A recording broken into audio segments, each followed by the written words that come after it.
तौहीनी अदालत केस में चेयरमैन तहरीक इंसाफ इमरान खान पर फर्द जुर्म आयद करने का फैसला।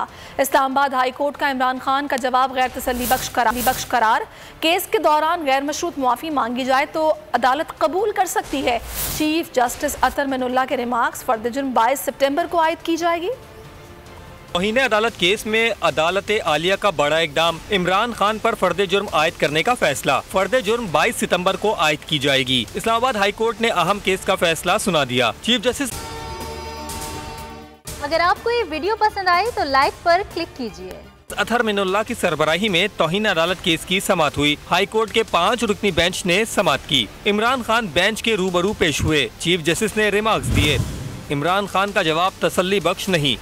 केस के दौरान गैर मशरूत मुआफ़ी मांगी जाए तो अदालत कबूल कर सकती है। इमरान खान पर 2 हफ्तों बाद फर्द जुर्म आयद की जाएगी। सबसे ज्यादा व्यूज, सबसे ज्यादा रील्स और सबसे ज्यादा रेटिंग के साथ बोल अब भी नंबर 1 पोजीशन पर बरकरार। सब्सक्राइब करें और बेल दबाएं ताकि कोई खबर रह न जाए।